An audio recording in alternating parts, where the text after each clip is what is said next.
Assalamualaikum warahmatullahi wabarakatuh. Selamat siang semuanya untuk teman-teman mahasiswa saya ya. Kali ini saya akan melanjutkan untuk yang pertemuan kedua. Nah, di pertemuan kedua ini kita akan membahas mengenai wira swasta, wira usaha, dan juga berpikir mengenai perubahan. Jadi, apa sih mindset yang dibutuhkan gitu ya? Oke, kita lanjut.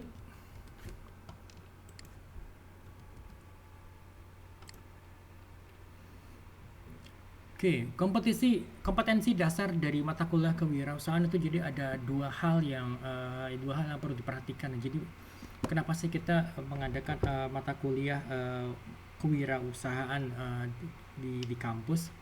Yang pertama adalah keinginan dari kita tuh untuk menjadikan para mahasiswa itu sebagai ilmuwan dan juga profesional yang berpikir kritis, kreatif, inovatif, kemudian juga systemized dan juga ilmiah gitu loh. Lalu yang kedua, menjadikan wirausahaan yang berbasiskan kepada ilmu pengetahuan dengan bermodalkan bisnis gitu ya. Oke, saya cepat aja ya untuk ini. Oke, kita lihat definisi dari bisnis. Ini sebenarnya kayak apa? Seperti kayak plesetan gitu ya. Jadi kita mencoba menjelaskan arti kata bisnis. Yang pertama adalah B-nya berbasiskan pada ilmu, lalu I-nya adalah inovatif, S-nya adalah strategi. Jadi ya kita punya strategi, kemudian N niat yang kuat, kemudian juga informasi dan teknologi. Jadi kita menggunakan memanfaatkan perkembangan teknologi informasi yang paling up to date. Kemudian juga supel.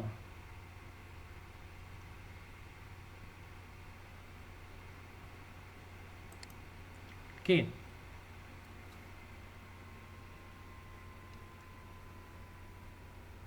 Jadi apa artinya? Oke, kita lihat bisnis satu persatu. B, berbasiskan pada ilmu. Pastinya bisnis itu kalau kita ingin mulai usaha, kita harus memiliki ilmu yang mumpuni, ilmu yang mendasarkan. Kenapa sih kita harus memilih suatu bisnis tertentu, kemudian juga bagaimana caranya, kemudian juga apa saja yang perlu diperhatikan untuk memulai suatu usaha. Walaupun juga sebenarnya kita juga bisa belajar sembari mulai, tetapi tetap aja ada yang perlu diperhatikan. Jadi tetap saja ada ilmu yang perlu kita pegang gitu loh, mengenai mengenai bisnisnya yang akan kita mulai seperti apa, kemudian juga ya bagaimana cara menjalankannya gitu kan ya, kemudian bagaimana cara kita menghitung profitnya, costnya berapa gitu loh, kemudian dan juga yang penting adalah bagaimana kita memanage anggaran atau keuangannya. Lalu yang I, inovatif apa artinya? Jadi ya bisnis itu harus memiliki inovasi, jadi gitu, supaya bisnis ini berkelanjutan gitu loh. Jadi nggak hanya setahun 2 tahun kita berbisnis kemudian berhenti, kita cari usaha yang lain, nggak, tapi bagaimana supaya usahanya ini sustainable gitu, supaya tetap berkelanjutan gitu loh. Kemudian juga S, ini juga berhubungan juga dengan tadi ya, selain dari inovasi, kemudian juga harus memiliki strategi, ya kan? Bagaimana kita menghadapi situasi pasar saat ini, bagaimana kita menghadapi pesaing gitu kan, itu semuanya adalah faktor-faktor yang di luar dari kemampuan kita untuk mengontrol gitu loh. Makanya kita harus memiliki inovasi dan juga strategi gitu loh. Lalu apabila kita ingin memulai suatu usaha, harus didasarkan pada niat yang kuat gitu loh, ya kan? Harus niatnya apa sih saya memulai usaha gitu loh, apa sih dreams apa ya ingin saya dapatkan di masa yang akan datang dengan adanya usaha ini, apakah dengan supaya saya bisa membahagiakan kedua orang tua saya, atau saya bisa menyekolahkan anak-anak saya, atau apapun itu gitu loh. Itu yang menjadi niat yang kuat gitu. Jadi kalaupun jika misalnya bisnis kalian drop atau kalian berada di titik terendah, kalian dengan melihat kepada dreams yang tadi, dengan jatuh atau niat yang kuat, ya kalian akan tetap bertahan pada bisnisnya ini gitu loh. Kemudian juga memanfaatkan informasi dan teknologi, ya seperti kalau kondisi sekarang dimana dalam masa PSBB, ya pastinya juga bagaimana supaya bisnis kita bisa bertahan, ya kan, pasti dengan memanfaatkan teknologi ya. ya misalnya apa, dengan apa, bekerjasama dengan apa, bekerjasama dengan ojek online, dengan GoFood atau GrabFood, ataupun juga misalnya kita memasang apa, iklan di sosial media seperti di Instagram, atau kita memasang apa, di Twitter gitu, atau di sosial media atau di YouTube gitu loh. Kemudian juga supel itu, jadi kita harus bisa beradaptasi. Jadi kita sebagai business person, sebagai businessman atau pelaku bisnis, ya kita harus bisa beradaptasi dengan lingkungan yang terus berubah gitu loh. Ya kan, lingkungan yang terus berubah dengan apa, dengan peraturan-peraturan, dengan kondisi di luar dari kendali kita yang terus berubah, dan kita harus memiliki kemampuan untuk beradaptasi yang baik atau supel gitu loh. Oke, lanjut.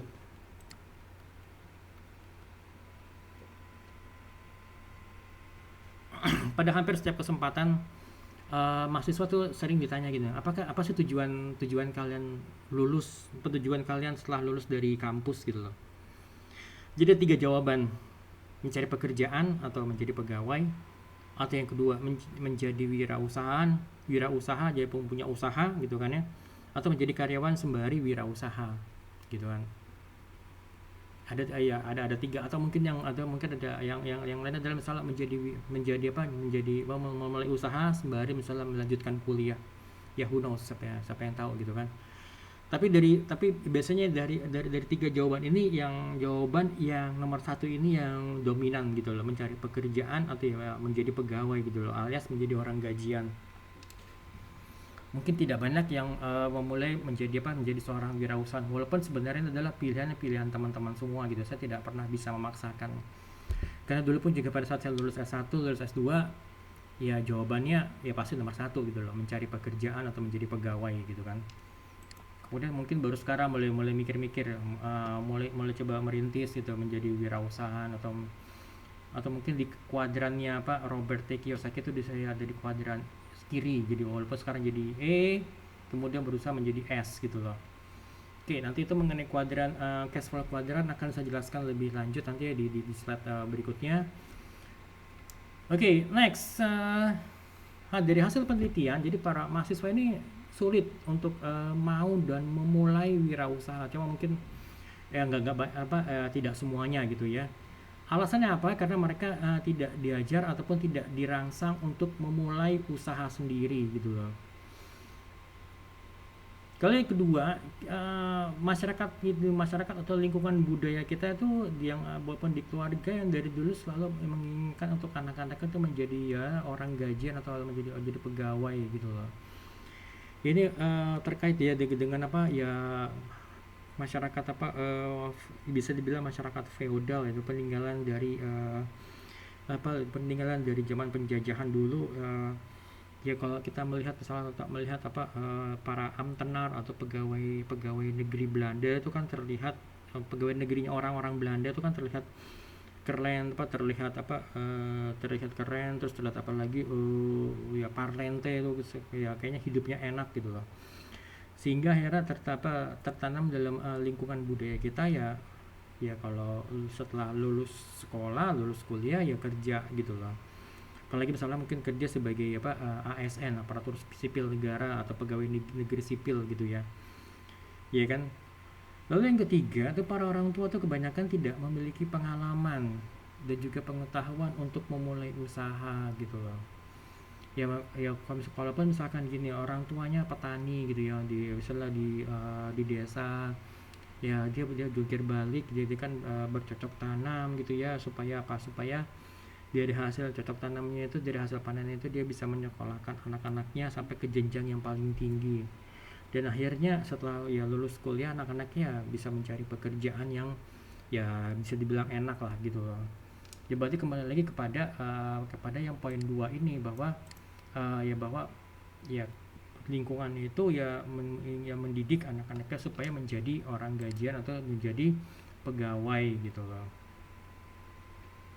Oke, ada beberapa poin-poin yang saat ini yang perlu kalian perhatikan adalah ada 3 fakta ya, bahwa banyak tenaga manusia yang sudah tergantikan oleh mesin. Misalnya seperti kayak teller di bank itu sudah mulai tergantikan oleh mesin. Jadi kan biasanya mungkin kalian kalau mau store tunai gitu kan ya, kalian datang ke bank antri gitu ya, Terus kemudian sekarang sudah ada misalnya apa mesin ATM-nya sudah bisa menerima setoran tunai gitu loh. Nah, kemudian juga sudah bisa menerima setoran tunai. Nah, kemudian kemudian juga seperti kayak penjaga tol. Kalau mungkin 5 tahun yang lalu ya, atau 6 tahun yang lalu, kita masih bisa melihat adanya penjaga tol yang penjaga tol gitu ya, memberikan karcis bisa memberikan karcis di pada saat kita baru masuk tol, kemudian pas lagi keluar tol, petugasnya itu dia menerima karcis dan juga dia menerima uang dari kita dan memberikan kembalian gitu kan. Itu tugasnya seperti itu. Atau mungkin juga misalnya seperti kayak sekarang ini adalah customer service itu sudah mulai digantikan oleh mesin, paling nggak oleh mesin pintar, atau misalnya oleh teknologi artificial intelligence gitu loh. Ya kan, kalau misalkan kalau kalian coba menelpon ke bank atau nelfon ke perusahaan insurance, kan selalu diterima oleh mesin gitu loh. Jadi kan oleh mesin, sebisa mungkin itu ditangani oleh mesin. Baru apabila memang tidak bisa ditangani oleh mesin, atau mungkin dari nasabahnya atau customer ingin menghubungi ke petugas atau customer service officer-nya, baru dioper ke petugasnya gitu loh. Lalu yang kedua, serbuan tenaga kerja asing dengan skill yang lebih baik gitu ya. Misalnya seperti kayak kalian tahu, misalnya kalau IT itu sudah banyak itu dikerjakan oleh orang-orang India ya. Jadi kalau kalian tahu tuh, yang orang-orang India itu kan mereka cukup skilled workers, dan juga mereka mau dibayar rendah gitu loh. Gitu. Nah, kemudian juga ada sebenarnya juga ada cerita misalnya seperti kayak ini kejadian dia itu di Amerika. Jadi kalau nasabah atau customer di Amerika itu menghubungi ke perusahaan tertentu, misalnya perusahaan kalau nggak salah perusahaan Telkom, atau mungkin perusahaan asuransi, atau ya perusahaan itu jasa. Ya, mereka kan menghubungi ke kantornya, ke nomor yang bisa dihubungi, dan kemudian diangkat. Tau nggak yang mengangkat tuh siapa? Yang mengangkat itu adalah tenaga kerja yang ada di India gitu loh. Itu ada cerita seperti itu. Jadi jadi tenaga kerja India itu bahkan bisa sampai bisa diekspor ke negara-negara barat, seperti ke Amerika gitu loh. Yang which is sebenarnya kemampuan berbahasa Inggris orang-orang India itu, walaupun sebenarnya ya tidak lebih baik-baik banget, tetapi ya mereka memiliki skill gitu loh. Iya kan? Masih lebih baik dibandingkan kalau tenaga kerja kita yang kemampuan bahasa Inggrisnya ya tidak terlalu baik. Tapi mungkin masih lebih baik tenaga kerja asing yang dari India, dan mereka tuh mau dibayar murah gitu loh. Gitu. Kemudian juga seperti kita tahu sekarang, ini sudah menjadi rahasia umum, jadi tenaga kerja yang asing yang dari salah satu dari negara Asia, yang mereka punya memberikan banyak project. Jadi mereka memberikan pinjaman. Jadi misalnya mereka memberikan pinjaman, tetapi ya pada project plus dengan pinjamannya plus dengan tenaga kerjanya gitu loh. Misal seperti kayak misalnya pembuatan project untuk pembuatan jalur kereta api dari Jakarta ke Jakarta ke Bandung, itu dikerjakan oleh mayoritas dikerjakan oleh tenaga kerja asing. Walaupun sebenarnya yang kita tahu bahwa sebenarnya tenaga kerja kita juga cukup mumpuni gitu loh. Seperti mungkin kalau kalian tahu yang mengerjakan jembatan LRT, jalur LRT yang dari mana, yang dari Bekasi atau dari Cibubur yang ke arah kota Jakarta. Itu kan kalau kalian lihat di Kuningan itu kan ada jalannya kan itu berbelok ya. Kalau jalan Cawang itu kan berbelok ke kanan gitu lah. Itu jadi jembatannya itu kan tanpa ada sambungan. Jadi kan itu kan semuanya sudah dikerjakan oleh tenaga kerja Indonesia gitu. Sebenarnya berarti tenaga kerja kita ya skillnya tidak kalah, bukan malah lebih baik dibandingkan tenaga kerja asing gitu loh. Tetapi sayangnya karena mereka yang memberikan project, mereka yang mempunyai uang, akhirnya tenaga kerjanya jadi tenaga kerja ya dari mereka semua gitu loh. Itu yang poin 2.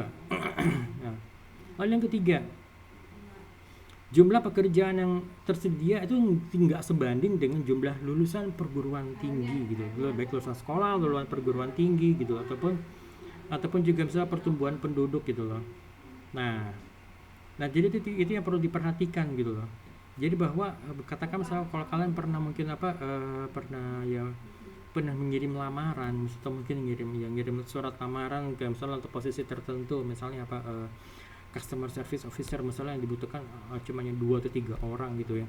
Tapi berapa banyak lamaran yang dikirimkan gitu loh. Bisa jadi mungkin puluhan bahkan ratusan gitu loh. Untuk posisi yang posisi yang sama gitu loh.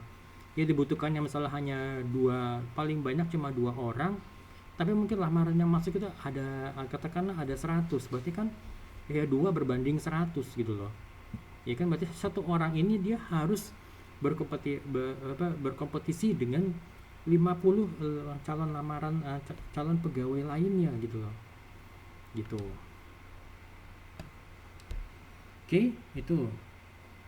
Nah, mungkin kalau kalian pernah ngeliat ini, kalau untuk job fair, kalau ada yang kalian pernah lihat atau bahkan kalian pernah mengalami sendiri, ya kan, job fair itu kan ya antriannya membludak seperti ini gitu loh. Baik ini tenaga kerja yang baru lulus fresh graduate atau bahkan juga tenaga kerja yang sudah berpengalaman gitu loh. Mereka datang ke job fair karena mereka mencoba peruntungan di sini gitu loh. Ya siapa tahu mungkin ada yang nyangkut 1 atau 2 kan lumayan gitu, mungkin dengan gaji yang lebih baik ya.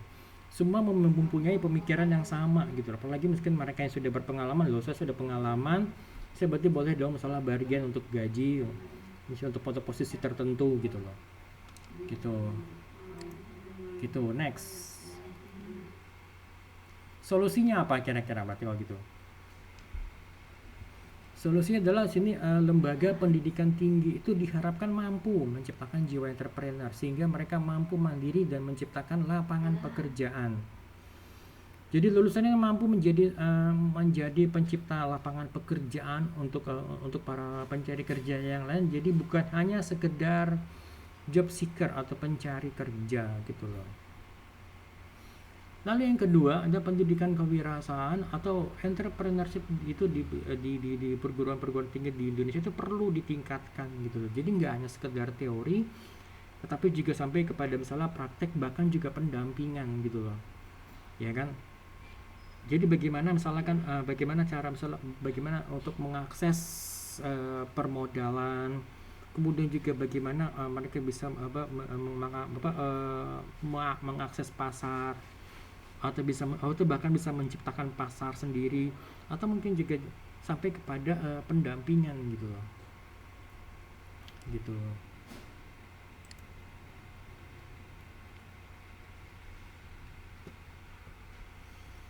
Oke, kita lanjut ya. Oke teman-teman, bagi yang belum subscribe ke channel saya di Lapak Dosen, silahkan subscribe dan juga di like untuk videonya. Oke, kita lanjut ya. Untuk yang sekarang kita melihat kepada wira swasta, definisi wira swasta. Jadi pelopor wira swasta Indonesia itu adalah Dr. Suparman Suhama Wijaya, yang menekankan adanya peluang kelompok kreatif entrepreneur Indonesia untuk mengangkat bangsa dari lubang kemiskinan. Nah, wira swasta ini sebenarnya merupakan berasal dari bahasa Sanskerta, di mana artinya adalah wira, swa, dan sta. Wira itu artinya adalah unggul, manusia unggul, teladan, berbudi luhur, berjiwa besar, berani, pahlawan atau pendekar kemajuan dan berwatak agung. Swa itu artinya sendiri.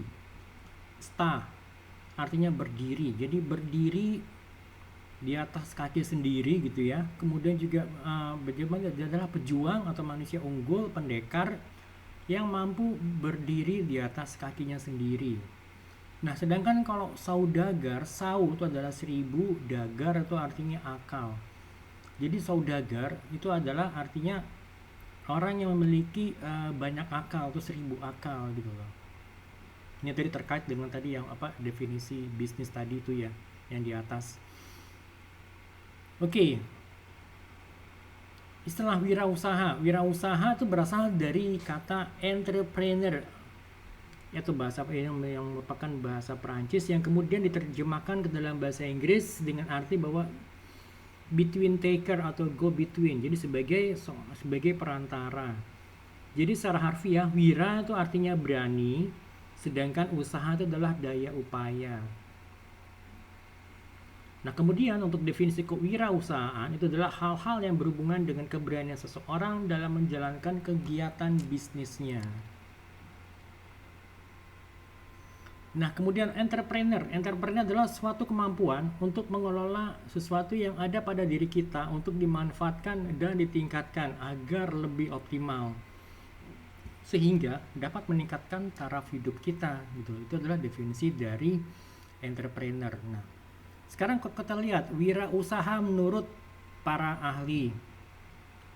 Menurut ahli ekonomi, wirausaha itu adalah seseorang atau sekelompok orang yang mengorganize faktor-faktor produksi, alam, tenaga, modal, dan juga skills untuk tujuan berproduksi.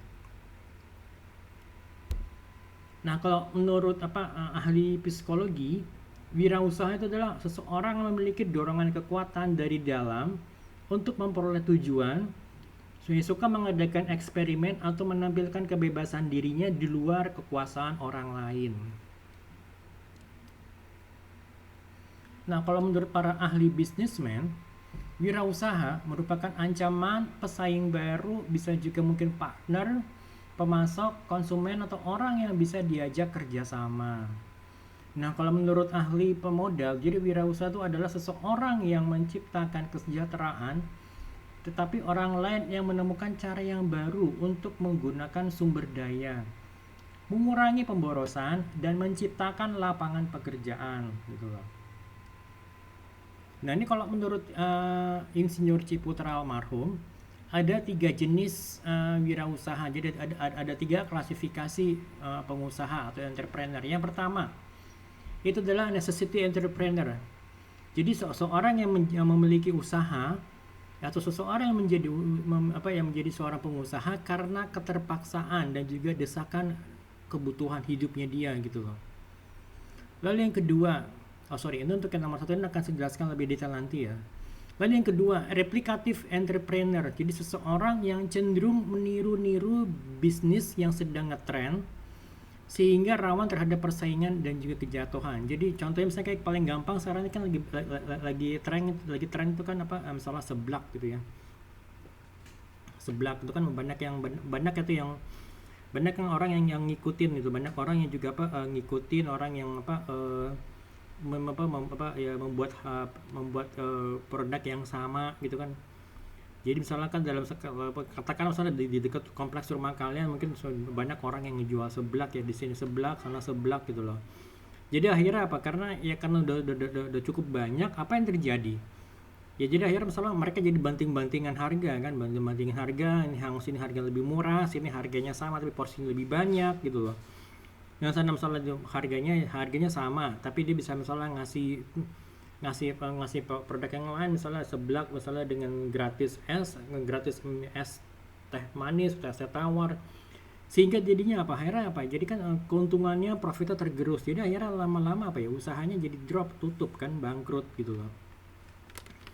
Kemudian yang ketiga, inovatif entrepreneur. Jadi wirausaha inovatif yang terus berpikir kreatif dalam melihat peluang dan juga berusaha untuk meningkatkannya. Jadi misalkan seperti kayak kita lihat di sini misalnya ya, misalnya kayak restoran sekarang ini kan yang terutama tuh yang di wilayah DKI Jakarta itu kan tidak boleh menerima tamu untuk makan di tempat. Jadi restoran itu hanya bisa menerima pesanan untuk dibawa pulang. Jadi misalnya kalian datang pesan ya dibawa pulang, gitu kan? Atau misalnya pesannya itu datang tuh misalnya dengan menggunakan aplikasi ojek online misalnya seperti GoFood atau GrabFood gitu kan.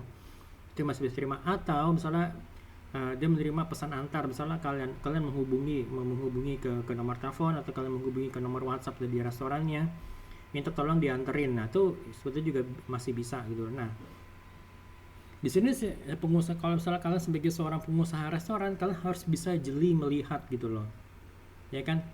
Ini juga saat ini yang dilakukan oleh salah satu restoran pizza yang terkenal di Indonesia, yang sampai dia akhirnya dia jualan di pinggir jalan gitu loh. dia jualan di pinggir jalan. Karena apa? Karena kan saat ini kondisi seperti apa ya, kondisi mereka tidak boleh menerima tamu, ya kan.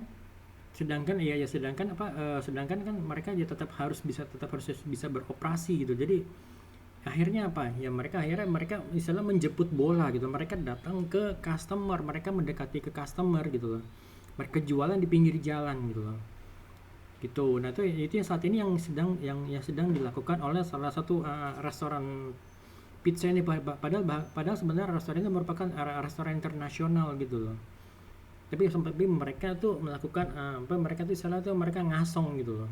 Nah itu merupakan salah satu inovasi supaya bagaimana bagaimana usahanya tuh tetap berkelanjutan gitu dalam masa pandemik seperti ini gitu loh. Oke. Nah ini oke, saya coba jelaskan sedikit lebih detail ya. Saya ada bahan bahan tambahan.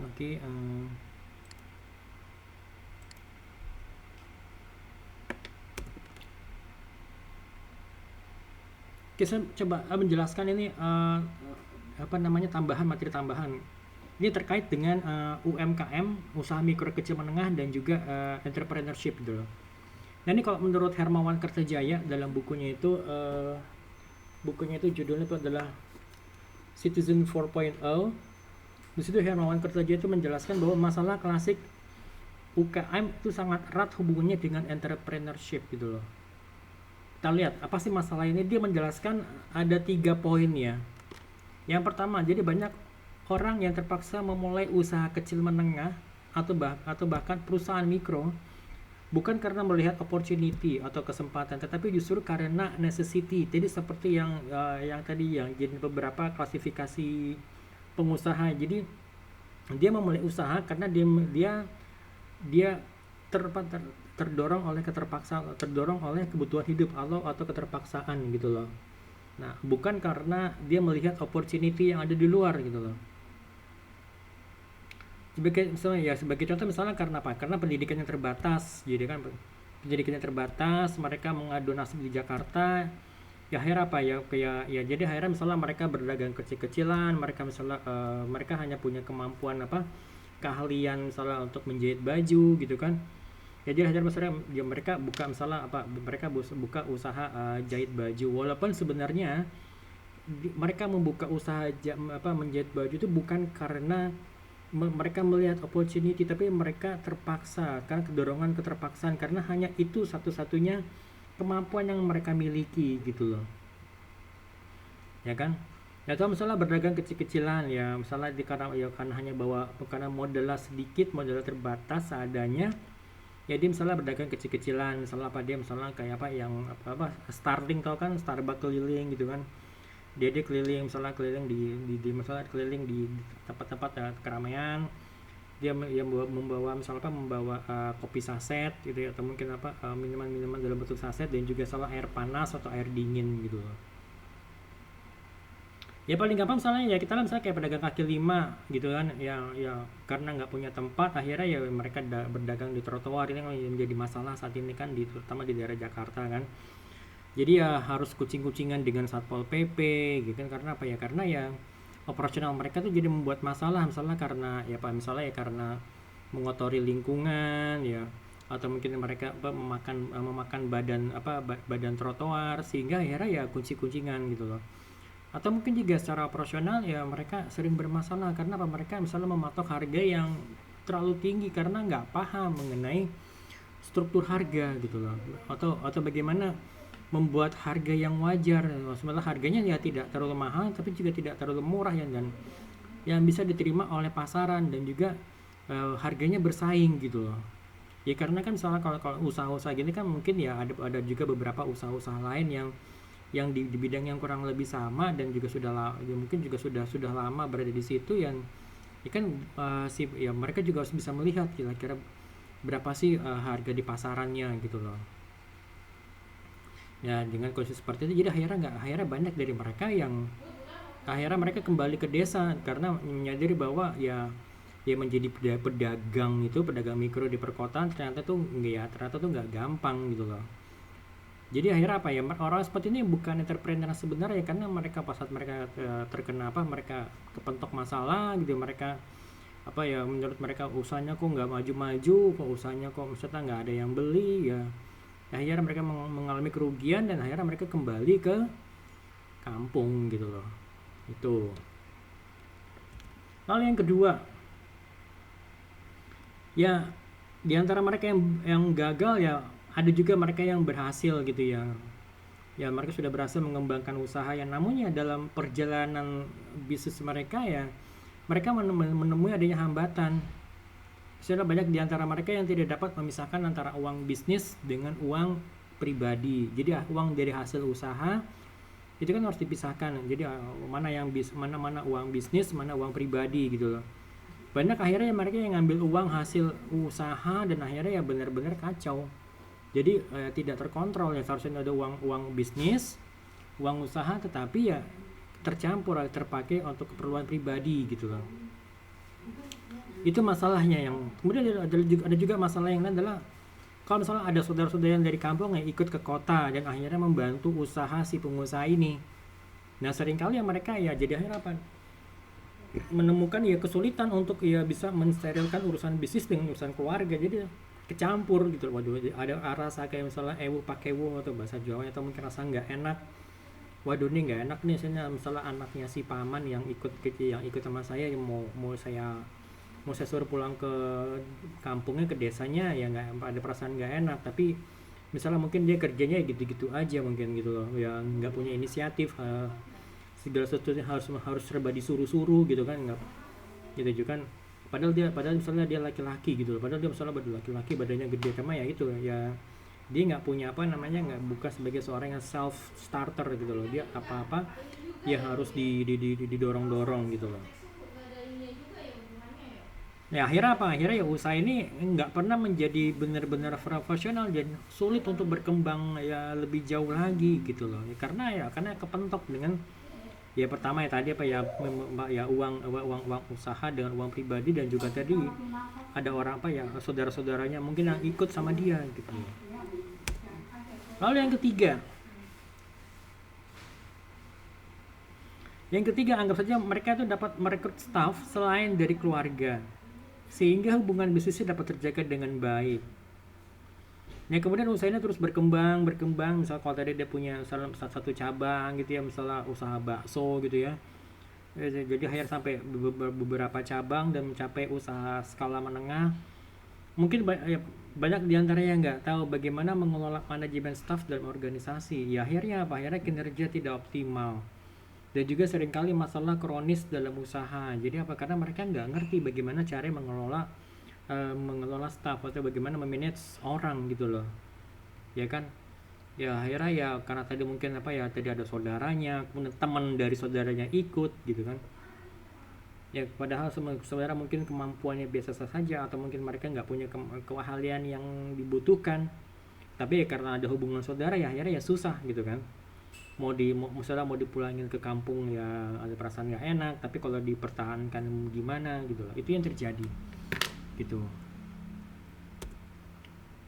Ada beberapa poin yang perlu diperhatikan juga. Yang pertama itu adalah tadi ya,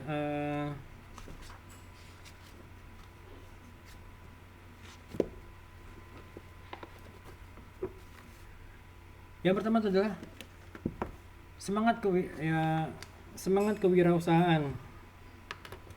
Semangat kewirausahaan itu harus tetap ada pada pendiri perusahaan mikro, kecil, dan menengah, tapi nggak berhenti sampai di sini. Semangat ini harus tetap ditularkan kepada semua anggota supaya perusahaannya bisa bertahan dan membesar. Tentunya menularkan semangat entrepreneurship ini pada semua anggota akan jauh lebih gampang apabila kita berada di perusahaan kecil dibandingkan perusahaan skala besar gitu loh.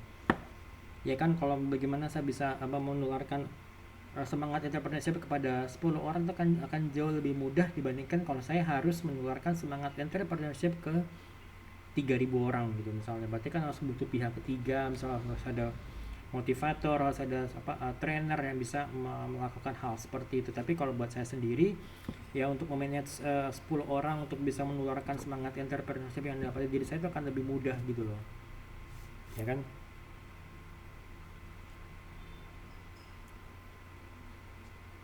Yang perlu diperhatikan juga adalah begini, pada saat perusahaan itu masih berkelas mikro, kecil dan menengah, ini sebenarnya semangat kewirausahaan ini diperlukan gitu loh.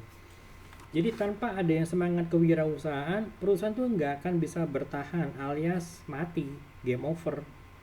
Ya ironis ya, berbagai perusahaan besar, ya itu malah biasa mereka kehilangan semangat ini karena sebagian anggota itu adalah, ya bukan sebagian, bahkan sebagian besar orang yang berada di situ adalah para pegawai, karyawan, dan mentalnya mental pegawai, ya mental 8 to 5 gitu loh. Misalnya ya 8 to 5 Monday to Friday. Jadi artinya apa? Jadi ya gue datang ke kantor karena hanya melaksanakan kewajiban dari hari Senin sampai Jumat dari jam 8 sampai jam 5 sore. Ya kan, setelah itu ya udah capcus gitu kan. Ya segala sesuatunya bukan bukan urusan gue lagi gitu loh. Nanti pada saat hari Sabtu Minggu ya itu ya waktu itu udah beda, bukan untuk urusan kantor, tapi untuk misalnya untuk urusan yang lain, yang pasti urusan keluarga itu. Jadi sebenarnya gini loh, dalam landscape bisnis, jadi dalam landscape bisnis yang berubah itu sangat cepat seperti sekarang ini ya. Jadi perusahaan yang perilaku korporasinya itu tidak entrepreneur itu akan mati karena terlambat menyadari adanya perubahan. Ya kan, adanya perubahan, lambat mengambil keputusan, dan sangat ketinggalan dalam bertindak. Jadi sebenarnya tidak hanya momentum keuntungan yang terlewat, tetapi juga malah bisa jadi kerugian yang akan diderita gitu loh. Makanya semangat kewirausahaan ini, jiwa entrepreneurship ini harus tetap ada. Jadi walaupun misalkan kalian lulus dan kalian melamar ke perusahaan, tapi dan kalian diterima, tetapi tetap saja ya semangat entrepreneurship ini harus tetap ada gitu loh. Lalu yang kedua, apabila UKM dan startup belum memiliki semangat entrepreneurship ini, ya lantas perusahaan bisa kehilangan ya jiwa entrepreneurship ini. Bagaimana kita bisa mengembangkan sektor bisnis suatu negara dengan upaya yang kolektif gitu loh. Ya kan? Jadi ya baik itu perusahaan kecil, perusahaan startup, ya perusahaan besar, ya harus ada jiwa entrepreneurshipnya supaya apa ya? Supaya nanti ya perekonomian negara ini bisa berkembang gitu loh. Yang seperti kita tahu bahwa ada seorang praktisi dan pengamat yang mengatakan bahwa jumlah real entrepreneur di suatu negara itu paling enggak harus 5% dari total penduduk gitu loh. Ya dengan kondisi seperti ini perekonomian akan semakin maju. Bayangkan kalau misalnya di Indonesia itu ada 260 juta penduduk di Indonesia. Kalau 5% itu kira-kira berapa, ya kan? Berarti kan ada sekitar 13 juta. 13 juta itu yang harus menjadi the real entrepreneurs gitu loh. Baik itu UKM, baik itu mungkin perusahaan startup gitu ya. Ataupun juga dia sudah merintis pada perusahaan-perusahaan menengah dan perusahaan besar gitu loh. Itu jumlahnya harus 5% dari total penduduk. Kalau sekarang jumlah kita di Indonesia penduduk ada 260 juta, ya berarti ya 13 juta itu harus berkecimpung di bidang UKM, startup maupun juga perusahaan kecil, menengah dan besar gitu loh. Itu. Oke. Kalau ada yang mau ditanyakan nanti silahkan bisa ditanyakan di grup ya. Ditanyakan di grup bisa, atau nanti juga bisa sampaikan di kolom komentar, tapi saya sih sangat prefer untuk bisa menanyakan lewat grup aja atau di e-learning gitu ya. Oke, kita balik kepada slide tadi. Oke, di pertemuan kedua ini juga kita juga akan ngebahas mengenai cash flow quadrant yang dijelaskan oleh Robert T. Kiyosaki dalam bukunya itu di cash flow quadrant ya, gitu. Oke, sebentar, saya balik lagi ke tadi. Here we go. Ini. Oke. Di bukunya cash flow quadrant itu kan dijelaskan ada istilahnya rich dad poor dad kan. Ya, rich dad itu adalah ya jadi sebenarnya orang yang memberikan mentoring kepada Robert T. Kiyosaki ini bagaimana menjadi orang yang kaya gitu kan. Nah, si Robert ini dia menjelaskan ada 4 kuadran gitu ya. Ada yang kuadran kiri dan kuadran kanan. Di kuadran kiri itu dia ada E dan S, gitu. Kuadran kanan itu adalah B dan I. Oke, kita lihat. Itu adalah pegawai, jadi ya mentalnya ya udah gue cari aman, gue hanya sekedar mencari tunjangan, misalnya tunjangan hari raya, tunjangan kesehatan, apalagi bisa tunjangan keluarga, dan semua tunjangan gitu loh. S adalah self employee, menjadi bos untuk diri sendiri gitu loh. Self employee, jadi gue jadi bos untuk diri gue sendiri gitu kan. Dan B adalah pemilik usaha. Jadi kenapa sih gue harus melakukan, kenapa mesti gue lakukan sendiri? Kalau misalkan gue bisa bayar orang lain, gue bisa menyewa orang lain untuk melakukannya, dan itu lebih baik gitu loh. Jadi gue tinggal bayar orang, itu yang disebut dengan business person, business owner gitu loh. Jadi itu investor, penanam modal. Jadi bagaimana sih investor ini bisa membuat uang atau menciptakan uang atau mencetak uang dengan memanfaatkan uang gitu loh. Ada satu poin yang cukup apa namanya, yang cukup ya, apa namanya, ngedistract atau cukup penting ya bagi saya. Yang poin pertama itu adalah si Robert T. Kiyosaki itu mengatakan bahwa saya sadar bahwa kekayaan itu adalah cara berpikir dan bukan jumlah uang yang ada di bank. Ini saya kutip dari bukunya Robert T. Kiyosaki itu ya, Rich Dad's Guide to Investing. Jadi kekayaan itu adalah merupakan cara berpikir, the way you think gitu loh. Bukan jumlah uang ada di bank, jumlah uang ada di ATM mungkin setiap bulan yang kalian dapat dari kantor, enggak. Tapi itu adalah mengenai cara berpikir. Jadi balik lagi kepada mindset gitu loh. Oke. Kemudian juga si Robert Kiyosaki juga mengatakan bahwa ayah kaya saya berkata, orang-orang terkaya di dunia itu mencari dan membangun jaringan, sedangkan orang-orang lain itu mencari pekerjaan. Ini saya kutip dari bukunya Robert T. Kiyosaki itu ya, Rich Dad's Guide Business School gitu loh. Oke, nah itu. Nah sekarang kita lihat nih perbedaan antara karyawan dan juga pengusaha. Kita lihat di sini nih. Wirausaha versus karyawan ini di kolom kirinya itu adalah wirausaha, kemudian di kolom kanannya itu adalah karyawan. Jadi wirausaha, jadi itu penghasilannya itu bervariasi, nggak teratur. Bisa jadi mungkin gede gitu ya, dapat project gede, bisa sampai miliaran gitu ya, gitu kan. Tapi mungkin satu sisi dia mungkin udah ada saat di mana ya penghasilannya biasa saja, mungkin hanya sekitar puluhan juta atau ratusan juta yang hanya cukup untuk membayar karyawannya dan juga untuk kebutuhan sehari-hari gitu loh. Nah kalau untuk karyawan dia punya penghasilan yang pasti dan teratur sehingga merasa aman gitu loh. Ya misalnya setiap tanggal 25 atau tanggal 30 ya gue dapat uang transfer gitu loh, dapat gaji, sehingga saya misalnya bisa bayar ini bayar itu gitu loh. Tapi kalau misalnya wirausaha mungkin suatu saat mungkin dapat gede banget, tapi suatu saat mungkin dia dapatnya kecil atau bahkan mungkin nol gitu loh. Yang kedua, wirausaha ini memiliki peluang untuk menjadi orang kaya. Nah, kalau untuk karyawan ya bisa juga jadi kaya, tapi ya peluang kaya relatif. Nah, yang ketiga ini pekerjaan ini bersifat tidak rutin. Bisa jadi mungkin pada saat mungkin pas lagi proyeknya nggak banyak ya, ini kerjanya biasa-biasa aja, karena bisa mungkin banyak pekerjaan yang dilakukan oleh bawahannya, oleh timnya, sedangkan dia hanya sekedar mengecek pekerjaannya. Tapi saat itu mungkin pada saat proyek lagi banyak ya, sampai mungkin dia harus nginep di kantor, atau mungkin sampai di Sabtu Minggu dia harus masuk ke kantor, itu seperti itu ada gitu loh. Nah kalau karyawan ini ya bekerja sifatnya rutin dari jam 8 pagi sampai jam 5 sore, atau mungkin pas lagi lembur juga ya pasti ada jadwal lembur tertentu, mungkin pada di awal bulan sampai dari tanggal 1 sampai tanggal 10, atau mungkin pada saat di akhir bulan, atau mungkin kalau marketing itu ya mungkin karena terkadang ya hari Sabtunya dia harus datang ke kantor, atau mungkin dia langsung misalnya observasi ke lapangan gitu kan. Wirausaha itu dia memiliki kebebasan waktu yang tinggi, apalagi misalkan kalau ya memang bisnis sudah jalan, dia sudah ada sistem yang terbentuk gitu ya, ya dia punya waktu yang cukup banyak ya, untuk ya punya kebebasan waktu yang cukup tinggi gitu kan. Ya sedangkan kalau karyawan ya bebasnya itu mungkin di hari Sabtu Minggu, atau mungkin pada saat dia cuti gitu kan.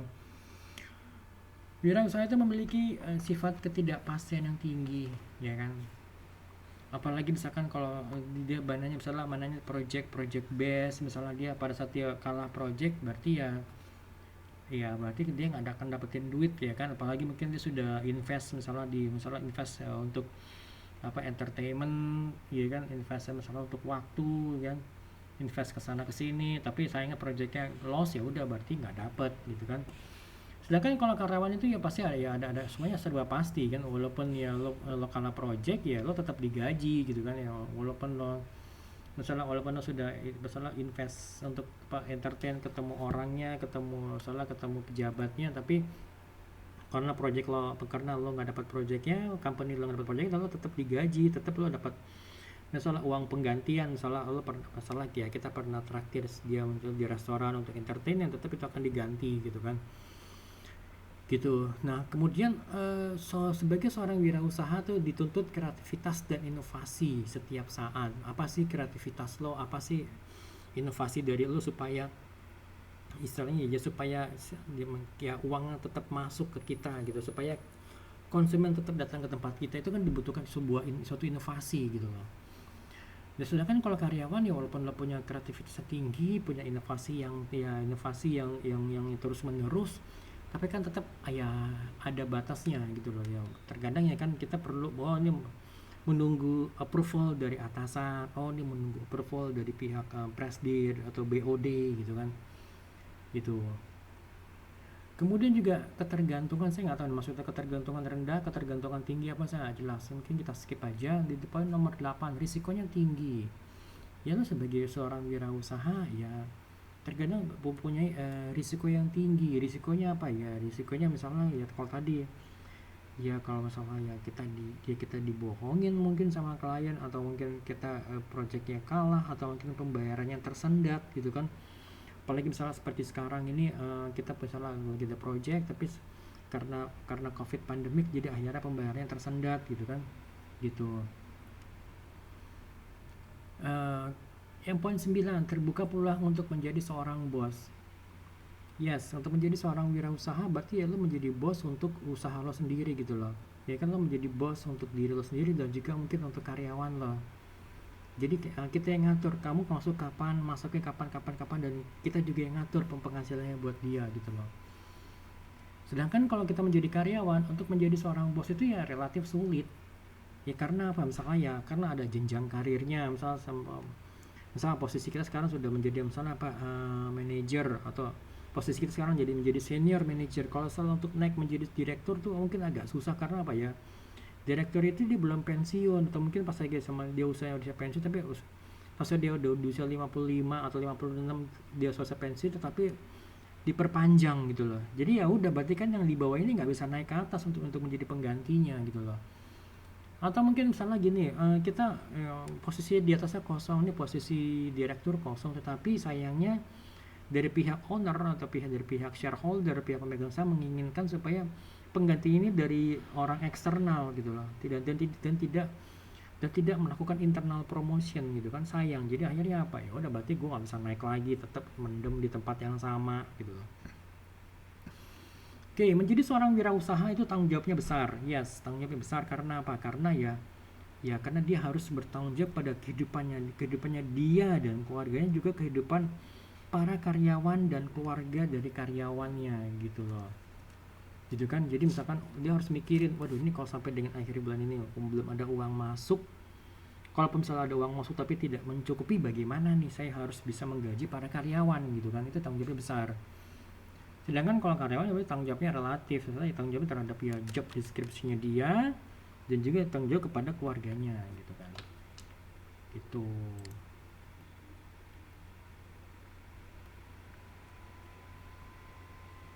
Oke ya, ini tadi udah jelaskan, kalian bisa baca lagi di sini. So, bagaimana kita bisa memulai usaha? Bagaimana kita bisa memulai suatu usaha? Jadi yang penting di sini adalah bagaimana mindset kalian gitu loh. Jadi mindset. Mungkin kalau kalian pernah lihat pada video saya di mana di sebelumnya itu ya, pada yang passion, job, dan karir, di situ kan dijelaskan ya apa yang menjadi passion kalian. Jadi passion itu adalah lebih kepada segala sesuatu yang membuat kalian berdaya, ya kan? Atau mungkin ada subjek yang dimana kalian merasa sangat suka gitu kan? Apa kira-kira? Nah itu kan sama-sama coba membangun mindset, membangun pemikiran bahwa kalau lo mau mulai usaha, lo coba mulai dari hal-hal yang kalian sukai gitu loh. Atau mungkin jika ada beberapa orang lain yang mengatakan lo nggak usah mikirin, tapi kalau mau usaha mulai aja dulu gitu, sembari nanti kita mulai jalan pelan-pelan, kita apalagi misalkan kalau itu usahanya sudah bisa menghasilkan besar, ya pasti ya masalah pasiennya itu akan terbangun dengan sendirinya. Itu ya ada juga yang mengatakan seperti itu, dan itu juga sah-sah aja gitu loh, nggak ada masalah gitu loh. Jadi ketinggalkan kalian mau coba dari mana. Kalau saya memang saya mungkin agak sedikit idealis.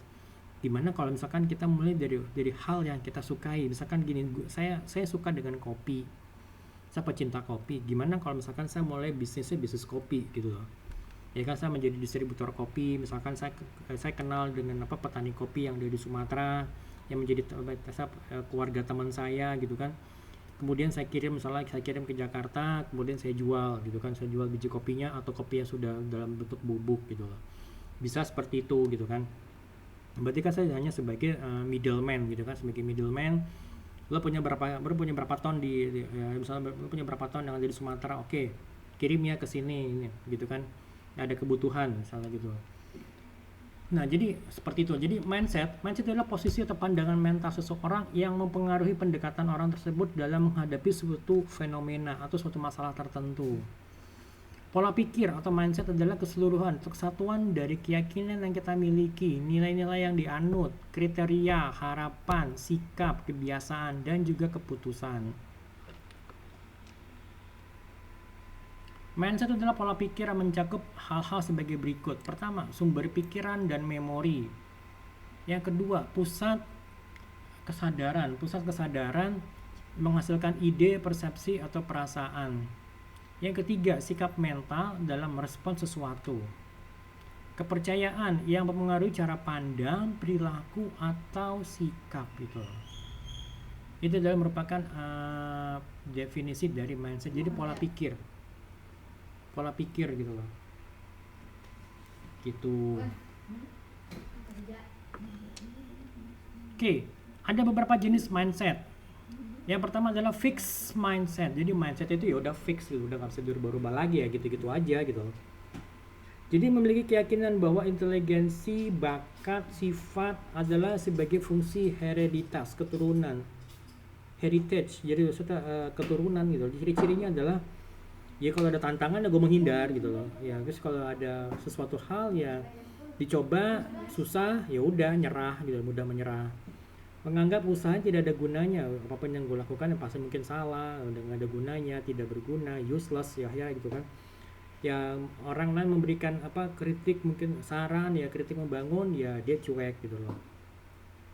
Kemudian juga ada orang lain yang lebih sukses dari dia, yang sudah berhasil duluan, dia merasa orang lain itu sebagai ancaman gitu loh. Itu yang merupakan orang masuk dalam kategori fixed mindset gitu loh.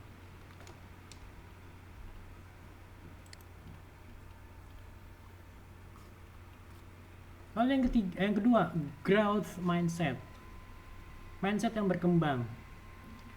Mindset yang berkembang atau growth mindset ini didasarkan pada kepercayaan bahwa kualitas-kualitas dasar seseorang itu dapat diolah melalui upaya-upaya tertentu.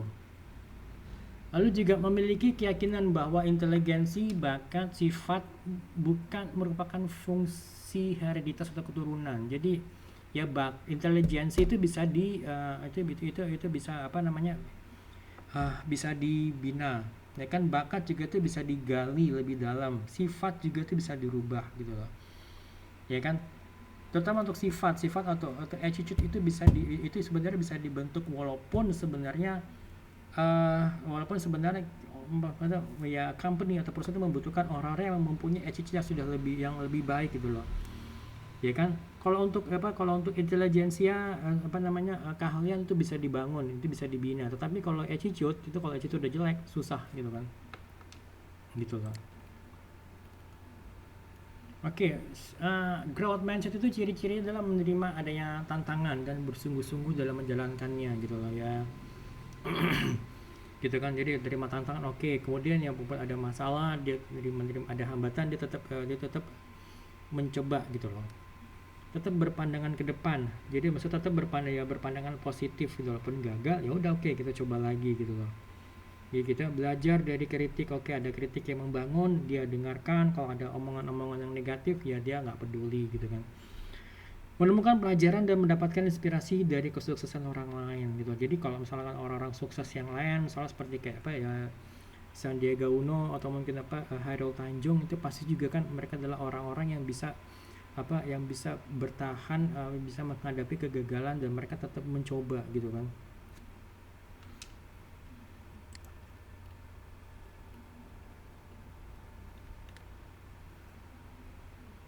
Oke, sampai sini kalau memang ditanyakan nanti bisa kalian tanyakan di grup ya. Oke, kita lihat kepada komponen mindset.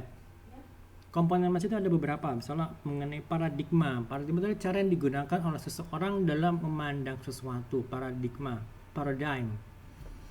Keyakinan dasar adalah kepercayaan yang dilekatkan oleh seseorang terhadap sesuatu. Keyakinan, faith. Nilai dasar, value, jadi sikap, sifat, dan karakter yang dijunjung tinggi oleh seseorang, sehingga berdasarkan hal tersebut, nilai tersebut seseorang dibatasi. Nah, jadi bagaimana kita bisa mempunyai mindset yang positif, itu meliputi masalah itu adalah hikmah. Kita bersyukur aja gitu loh. Kemudian fokus dan bersungguh-sungguh. Fokusnya apa gitu, fokus kita tuh mau kemana gitu loh. Dan kita stay fokus di situ gitu loh. Dan kemudian kerja keras dan pantang menyerah gitu loh. Yang empat itu selalu berpikir positif dan selalu bersyukur gitu loh. Ya kan?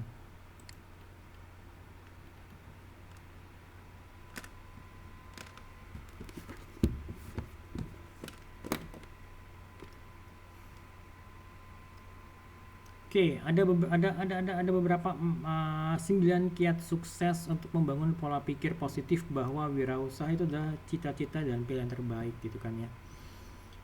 Pertama adalah pengusaha adalah pilihan mulia gitu kan. Lagi misalkan kalau menurut hadis Rasulullah itu kan yang mengatakan bahwa 9 dari 10 pintu surga itu berasal dari usaha gitu kan. Yang kedua adalah pengusaha itu kaya akan ide. Yes, betul. Ya kan, bagaimana supaya dia tetap usahanya itu sustainable gitu kan, apa yang harus dikerjakan, ide-ide apa gitu loh.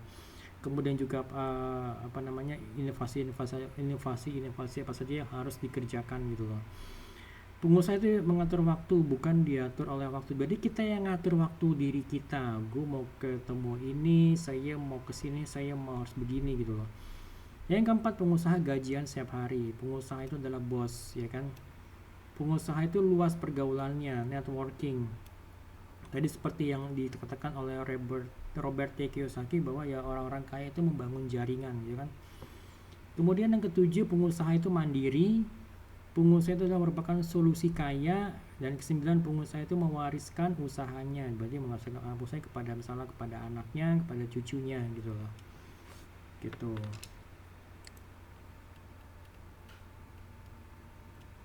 Ada 3M. Ini bukan menggunakan masker, mencuci tangan dan menjaga jarak, tapi 3M ini adalah motivasi yang kuat. M-nya pertama itu motivasi yang kuat. Bagaimana kalian bisa memotivasi diri kalian supaya kalian bisa tetap termotivasi gitu loh. Paling nggak salah satu caranya adalah apa sih yang menjadi impian lo sehingga lo memulai usaha. Apa sih menjadi impian kita gitu loh. Ya kan, bangun impian kita dulu, baru nanti itu yang menjadi motivasi kita gitu loh. Lalu yang kedua, mindset yang tepat, berarti produktif, kreatif, dan positive thinking gitu loh. Kemudian ya just do it gitu loh, ya lakukan aja gitu kan, gitu. Oke, bagaimana bisa mencari ide, bagaimana kita sih bisa mendapatkan ide-ide yang baru ini? Oke ya, ide sebenarnya paling gampang kalau cari ide tahu nggak mana. Ada oleh ekstrim tuh, ada yang orang misalnya ya nongkrong gitu ya, nongkrong gitu lah, tidak dapetin ide gitu loh. atau ide itu sebenarnya ide usaha itu bermula dari adanya masalah gitu kan, masalah gue apa, masalah lo apa, coba kita carikan solusinya. Solusi itu akhirnya menjadi sebuah produk ataupun jasa yang baru, ya kan. Kayak seperti misalnya kayak Gojek itu kan, sebenarnya Gojek Nadiem Makarim itu bermula dari adanya masalah kan, masalah transportasi di kota-kota besar kan, ya kan. Misalkan kalau misalnya wanita karir tuh ingin apa, supaya dia bisa cepat supaya bisa mobilitasnya tinggi, mobilitasnya apa tinggi, dan itu didukung dan juga tanpa harus mengeluarkan uang yang banyak untuk transportasi, ya akhirnya ya kan Nadiem Makarim memberikan solusi adanya Gojek gitu kan ya. Gojek ya baik itu untuk menggunakan roda 2 ataupun roda 4 gitu kan ya. Itu ya akhirnya jadi ada masalah, kemudian muncullah produk baru gitu kan ya. Kemudian juga kesenjangan dari supply and demand, kesenjangan dari hukum permintaan dan penawaran ya kan. Jadi prinsip bisnisnya 3M itu meliputi mulai dari yang disukai, disenangi atau hobi, mulai dari yang dikuasai, dan mulai sekarang gitu loh. Gitu. Nah, kemudian juga prinsip bisnis 3A itu jadi sebenarnya ATM, amati, tiru, modifikasi gitu loh. Itu sebenarnya yang saya coba, yang sebenarnya yang saya lebih prefer ke sini, ATM atau ABS, amati kemudian buat sendiri gitu loh, ya kan. Oke, mungkin ini ada salah satu hal yang saya coba share ke kalian, itu adalah yang ini loh. Bagaimana kalian bisa mencari, atau bagaimana kalian bisa mencuri ide gitu loh. Kita lihat, pantaskah dicuri? Sudah pantaskah ide ini dicuri? Kalau iya, oke, lanjutkan. Kemudian oke, cari lagi ide yang lain, pantaskah dicuri, gitu ya. Jadi kemudian pantas enggak, oke. Kalau enggak berarti lanjutkan untuk mencari ide yang lain gitu loh, ya kan. Jadi kita lihat cara berpikir seperti halnya kita sebagai seorang seniman. Seorang seniman pernah ditanya seperti ini, dari mana sih teman-teman mendapatkan ide? Nah, para seniman ini jujur menjawab, saya mencurinya gitu loh. Kemudian bagaimana cara berpikir seorang seniman? Jadi ya pertama ya kamu cari tahu apa yang layak dicuri, kemudian lanjut dengan mencurinya gitu loh.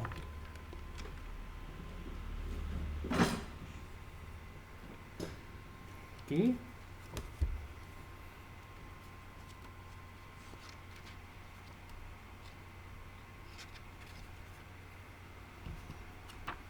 Oke, ini mungkin kayak saya mungkin kayak agak-agak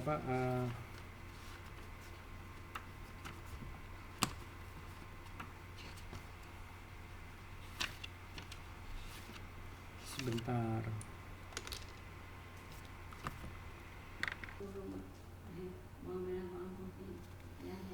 Bagaimana cara berpikir seorang seniman tadi seperti saya jelaskan, bahwa jadi pertama kamu tahu apa yang layak dicuri.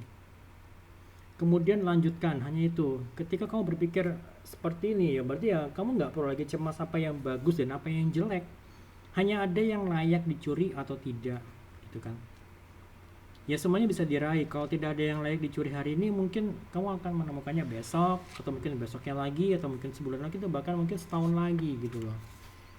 Oke. Next. Oke, ini saya ambil dari bukunya Austin Kleon yang dengan judulnya Still Like an Artist. Jadi di sini ada kategori kira-kira curian yang bagus dan curian yang jelek itu, atau curian yang buruk itu seperti apa. Curian yang bagus itu terhormat, ya kan. Sedangkan kalau curian yang buruk itu tanpa etika. Curian yang bagus itu ya memahami, maksudnya kita bisa memahami apa yang kita curi. Sedangkan kalau curian yang buruk ya kita cuma tahu sepintas gitu, cuma tahu sekilas, oh gitu, oh itu doang ya. Sedangkan kalau curian yang bagus itu adalah kita mencuri dari banyak sources, dari banyak tempat. Kalau curian yang buruk kita yang mencuri dari satu tempat saja. Nah, kemudian kita harus mencantumkan sumber dari mana kita mencuri ide-ide tersebut gitu. Kalau kita sebagai seorang pencuri yang buruk ya kita sebagai plagiat gitu kan. Kita apalagi misalnya benar kita tidak mencantumkan sumber dan kita mengklaim bahwa itu adalah ide kita gitu loh.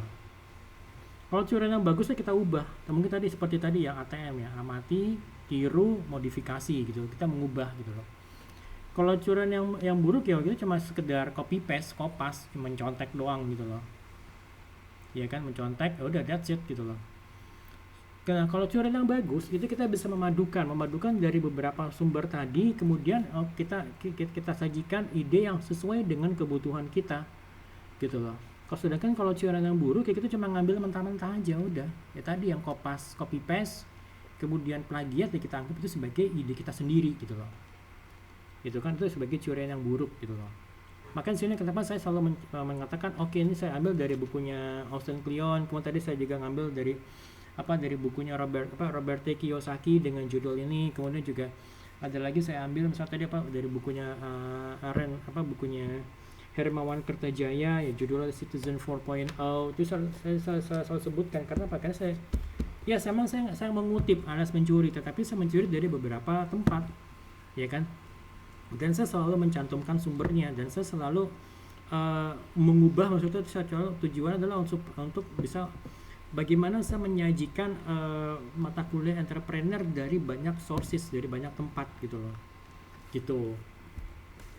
Oke,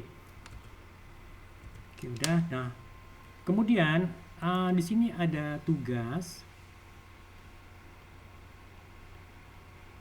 Oke, tugas kelompok. Perhatikan.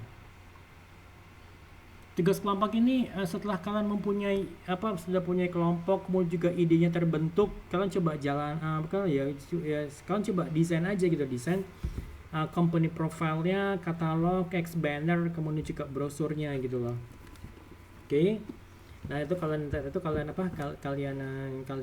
bikin dalam ini tugas kelompok. Jadi berarti tugasnya kan dari yang pas lagi pertemuan pertama kemarin adalah tugasnya kan kalian membuat kelompok gitu kan ya. Kalau sudah kelompoknya terbentuk, nanti kalian membuat desainnya seperti ini gitu loh.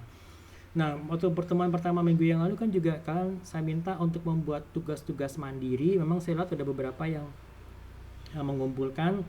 Jangan lupa tugas mandirinya itu adalah tugas mandiri untuk yang Mary Riana ya kan, Mary Riana. Kemudian juga tugas mandiri itu ada satu lagi tuh yang tugas mandiri dari saya yang ada yang Mandy Harvey, kemudian Presiden F.D. Roosevelt, dan juga yang Chris Gardner gitu loh. Itu yang tugas mandiri kalian. Oke, sampai sini kalau ada yang mau ditanyakan silakan. Kalian bisa sampaikan di grup WhatsApp atau di chat di e-learning gitu ya. Untuk yang di kolom komentar nanti tolong kalian cantumkan nama lengkap kalian, NIM, dan juga kode kelasnya, itu sebagai bukti bahwa kalian sudah hadir pada saat mata kuliah entrepreneurship ini gitu ya. Oke teman-teman, sampai di sini. Nanti tolong jangan lupa untuk tugas-tugasnya, dan juga nanti tolong perhatikan untuk seminar wajib entrepreneurship-nya gitu ya. Kalau untuk yang kemarin seminar tematik itu bukan seminar wajib gitu ya. Nanti untuk jadwal seminar wajib ini kalian bisa cek di BEC ya, di bec.bsi.ac.id gitu. Kapan jadwal ini akan keluar, jadwal seminar wajib entrepreneurship itu akan keluar gitu. Oke, sampai ketemu lagi untuk pertemuan ketiga di minggu yang akan datang. Terima kasih. Assalamualaikum warahmatullahi wabarakatuh.